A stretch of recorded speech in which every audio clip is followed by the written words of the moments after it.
Hello friends, welcome back to કિચ કુક. હું છું સીમાની. આજે હું તમારા માટે લઈને આવી છું સેવ તુરિયાનું સરસ ટેસ્ટી શાક. આજે આપણે લસણવાળું સેવ તુરિયાનું શાક બનાવશું. જો તમને ઘરે તુરિયા ના ભાવતા હોય તો આવી રીતે તમે તુરિયાનું શાક બનાવશો તો તમને ખૂબ જ પસંદ આવશે. તો તમે આરામથી એ ખાઈ શકો છો. એકદમ ટેસ્ટી અને ઇઝી રીત છે બનાવવાની. તો ચાલો જલ્દીથી સ્ટાર્ટ કરીએ આજની આ રેસીપી. અહીંયા મેં 500 ગ્રામ જેટલા તુરિયા લીધા છે. તેને ધોઈને લઈ લીધા છે. હવે તેની આપણે છાલ ઉતારી લેવાની છે. જો કડક હોય તો બધી છાલ ઉતારી લેવી, નહીંતર પછી જે ઉપરની નસું આવે તેટલી પણ તમે ઉતારો તો પણ ચાલે. એટલે કે તમારા ઘરમાં જે રીતે ખવાતું હોય તે રીતે તેની છાલ ઉતારી લેવાની છે. આપણે સરસ છાલ ઉતારીને પછી આગળ પાછળના મોઢા કાપી લેવાના અને પછી આપણે તેના એક સરખા કટકા કરી લેવાના. તુરિયાના કટકા થોડાક મોટા રાખવા, જેથી શું થાય કે થોડાક ગળી જાય તો એ સારા લાગે, નહીંતર પછી એકદમ પેસ્ટ જેવું શાક થઈ જશે. અમે થોડા જ મોટા રાખ્યા છે. મેં બધાના કટકા કરી લીધા છે. તો આપણે હવે વઘાર કરવાના છીએ. અહીંયા તમે કોઈ પણ નોનસ્ટિકની કે એલ્યુમિનિયમની કે સ્ટીલની કડાઈ કે પછી પેન લઈ શકો છો.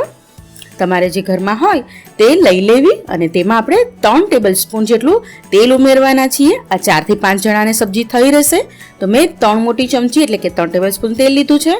તેલ ગરમ થઈ જાય એટલે એમાં 1/4 ચમચી રાઈ ઉમેરી દેવાની છે. આપણે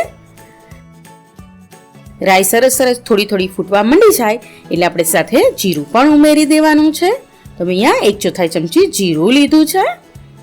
હવે તે પણ થોડું બ્રાઉન થઈ જાય એટલે આપણે ગેસ એકદમ ધીમો કરી દેવાનો અને પછી 2 પિંચ જેટલી હિંગ લીધી છે.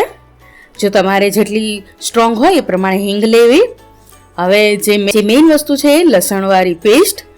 અહીંયા મેં 1 ચમચી લસણની પેસ્ટ લીધી છે, 7 થી 8 કળી લસણ અને અડધી ચમચી લાલ મરચું પાવડર લઈને તેને ખાંડણીથી ખાંડી લેવાની. તમે જો મિક્સરમાં પેસ્ટ બનાવી હોય તો તે પણ બનાવીને સ્ટોર કરી રાખી શકો છો. પછી જ્યારે જોઈએ ત્યારે રીતે શાકમાં નાખી શકો છો. હવે સરસ મિક્સ કરી લીધા પછી એક મોટું ટમેટાને મેં સમારીને લઈ લીધું છે અને હલાવીને આપણે એને સોફ્ટ થાય ત્યાં સુધી ચડવા દેવાનું છે. અત્યારે મારે ગેસની ફ્લેમ ધીમી જ રાખી છે. મેં અત્યારે ટમેટા ચડે ત્યાં સુધી ગેસની ફ્લેમ ધીમી રાખવી. 1 થી 2 મિનિટમાં ટમેટા એકદમ સરસ સોફ્ટ થઈ જશે. પછી આપણે મસાલા ઉમેરવાના છે. તો મસાલામાં હું અહીંયા શરૂઆત 1/4 ચમચી લાલ મરચાં પાવડરથી કરું છું. પછી એમાં 1/4 ચમચી આપણે ધાણા જીરું પણ ઉમેરી દેવાનું છે અને 1/4 ચમચી આપણે હળદર પણ ઉમેરી દેવાની છે. લાલ મરચું તમારી તીખાશ હોય એ પ્રમાણે ઉમેરવું. અને અહીંયા 2 પિંચ જેટલું મેં ગરમ મસાલો લીધો છે અને સાથે આપણે એમાં મીઠું પણ ઉમેરી દેવાનું છે. મીઠું જો ટમેટા નાખો ત્યારે પણ ઉમેરવું હોય તો ત્યારે પણ ઉમેરી શકો છો. હું અત્યારે ઉમેરું છું.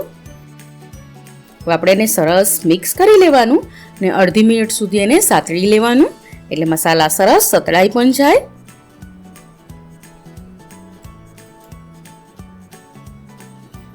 સરસ મસાલા સતળાઈ ગયા છે એટલે આપણે જે તુરિયા કાપીને રાખ્યા હતા તે ઉમેરી દેવાના અને એને મિક્સ કરી લેવાના.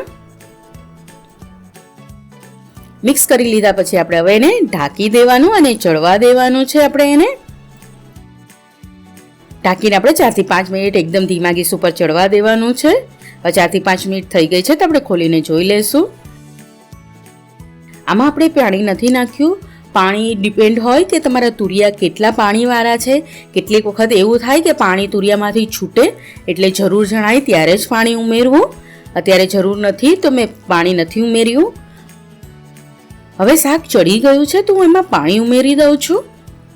હું અહીંયા અડધો કપ જેટલું પાણી ઉમેરું છું એટલે કે 100 ml ની આસપાસ જેટલું પાણી છે. આ તમારે જેટલો શાકમાં રસો જોઈતો હોય એટલું પાણી ઉમેરવું અને તમે શાકમાં સેવ કેટલી ઉમેરો છો એના પર ડિપેન્ડ હોય. તો જો તમે ઓછી સેવ ઉમેરો તો ઓછું પાણીની જરૂર પડે, વધારે સેવ ઉમેરો તો વધારે પાણીની જરૂર પડે. હવે આ સરસ મિક્સ થઈ ગયું છે તો આપણે પાછું ઢાંકીને એને 2 મિનિટ સુધી ચડવા દઈશું. અત્યારે મેં ગેસ મીડિયમ જ રાખ્યો છે.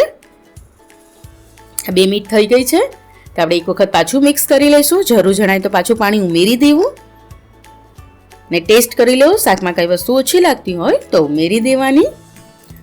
હવે શાક આપણું તૈયાર થઈ ગયું છે. સરસ ચડી પણ ગયું છે અને રસો પણ ઘાટો થઈ ગયો છે. તો હવે આપણે તેમાં સેવ ઉમેરી દેવાની. શાક જ્યારે ચડી જાય પછી જ પાણી ઉમેરવું, નહીંતર શું રહે કે કાચું રહે આપણું શાક. અહીંયા મેં પોણો કપ જેટલું સેવ લીધી છે. તમારે જેટલી જોઈતી હોય એ પ્રમાણે ટેસ્ટમાં લઈ લેવી સેવ. હવે સરસ મિક્સ કરીને ગેસ બંધ કરી દેવો. મેં ઝીણી સેવ લીધી છે એટલે મેં ગેસ બંધ કરીને પછી જ નાખી છે. તો તમે જાડી સેવ લેતા હોય તો ગેસ ચાલુ હોય ત્યારે પણ નાખીને પછી એને થોડીક 1 મિનિટ સુધી ચડવા દઈને પછી ગેસ બંધ કરી શકો છો. તો તૈયાર છે આપણું સેવ તુરિયાનું શાક. તમે આ રીતે ઘરે બનાવશો તો તમને ખૂબ જ પસંદ આવશે. આ 4 થી 5 જણાને થઈ રહી એટલું શાક છે.